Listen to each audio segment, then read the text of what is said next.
សួស្តីបងប្អូនទាំងអស់គ្នាវីដេអូនេះគឺជាវីដេអូទី2ដែលតពីវីដេអូមុនដែល admin បង្ហាញនៅក្នុងវីដេអូមុននោះមាន4 comment ដែលប្រើប្រាស់នៅក្នុង AutoCAD ហើយមកម្ដងនេះ admin ក៏មាន4 comment បន្ថែមទៀតដើម្បីចង់ចែករំលែកទៅបងប្អូនទាំងអស់គ្នាបាទទី1នោះគឺយើងប្រើ comment copy មិនមែនជាការ copy ធម្មតាទេគឺជាការ copy បែប array ហើយ comment មួយទៀតនោះគឺ comment quick select មានន័យថាការ select ហ្នឹងវាមិនជាការ select ដោយគ្រាន់តែអស់អញ្ចេះធម្មតាទេគឺជាការ quick select មួយទៀតនោះគឺជាការ trim មានន័យថាជាការកាត់ជាការអីហើយ comment មួយទៀតនោះគឺ comment ch space ហើយទាំងដឹងថា comment ទាំងអស់ហ្នឹងគេប្រើយ៉ាងម៉េចតោះទៅមើលការលម្អិតការប្រើប្រាស់ការឥឡូវឧទាហរណ៍ថា comment copy array admin មាន object បែបហ្នឹងហើយ admin ចង់ប្រើ comment copy array admin គ្រាន់តែចង់ copy មកឥឡូវឧបមាថា admin ចង់បាន object នេះតគ្នាចេះ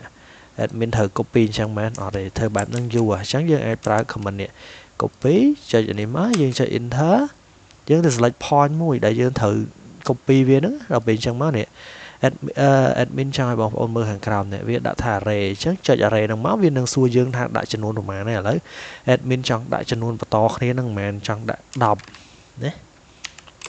អញ្ចឹង admin អស់យកមកដាក់អញ្ចឹងមកនេះ1 2 3 4 5 1 7 8 9 10ចឹងមានន័យថានេះគឺជាការប្រើប្រាស់ copy array ណាគឺការប្រើបែបហ្នឹងហើយមួយទៀតការ quick select ហ្នឹងមិនឧទាហរណ៍ថាឥឡូវ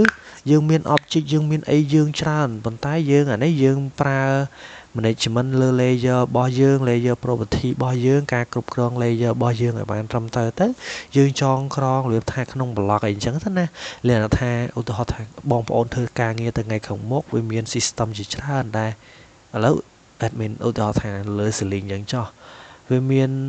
ប្រភេទ system ជាច្រើនដែលតម្លើងជាមួយនឹង ceiling ឥឡូវឧទាហរណ៍ថាឥឡូវយើងមានអំពូលតែវាមានអំពូលច្រើនប្រភេទក្នុងហ្នឹងខ្ញុំចង់មានអំពូលច្រើនប្រភេទមាន A B C អញ្ចឹងទៅប៉ុន្តែ admin ចង់ select អំពូល A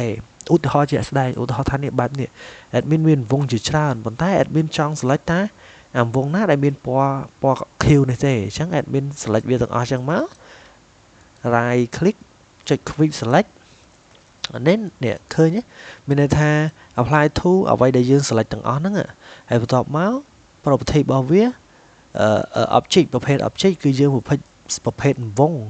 ជា circle ហើយពេល property របស់វាគឺយើងចង់ select យកពណ៌ណាដែលយើងចង់ select ឥឡូវ admin ចង់ select យកពណ៌ Q អញ្ចឹងមានន័យថា admin select ទាំងអស់មែនប៉ុន្តែ admin ចុចទៅ quick select ហ្នឹងទៅ command quick select ហ្នឹងដើម្បី select object ណាដែលមានចង់យកឥឡូវ admin ចង់យកពណ៌ Q នេះណាឥឡូវ admin ចុចទៅឃើញអត់អ្វីដែលយើង select នេះគឺ select តែពណ៌ Q ឯងពណ៌សអត់ទេចាំមើលឃើញអត់ admin select បានតែពណ៌ Q ទេមិញហ្នឹងគឺជាការប្រើប្រាស់ command quick select ហើយមួយទៀត trim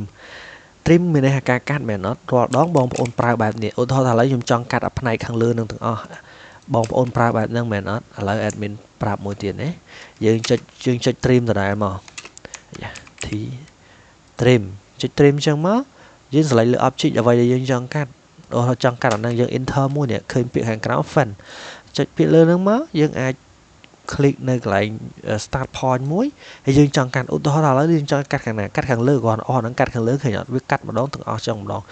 ចង់មានប្រមាណ object ក៏ដោយយើងចង់អស់ទៅវិញណាក៏ដោយវាឲ្យតែមាន point មួយដែលយើងចង់ trim វាត្រឹម point ហ្នឹងយើងអស់បន្តទៅវាកាត់ឲ្យទាំងលើទាំងក្រោមកាត់ឥឡូវ admin ចង់កាត់ខាងលើណាអាយ៉ា sorry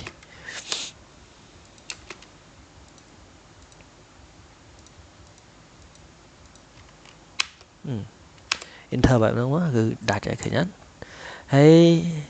comment មួយទៀត comment ចុងក្រោយនោះគឺ comment ch space ហ្នឹង comment យ៉ាងម៉េចមានន័យថានេះយើងឈរ stand នៅលើ model របស់ AutoCAD អញ្ចឹងយើងឥឡូវខ្ញុំចង់ចូលទៅលើ layout នេះឃើញអត់ពេលដែលខ្ញុំ zoom in zoom out មក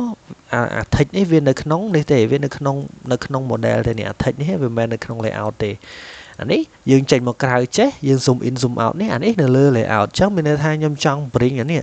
ខ្ញុំចង់ bring អា text ហ្នឹងយកអា text ហ្នឹងមកដាក់នៅលើ layout អញ្ចឹងយើងចុចមក ch space តបមកទៅ select text ហ្នឹងមក enter មក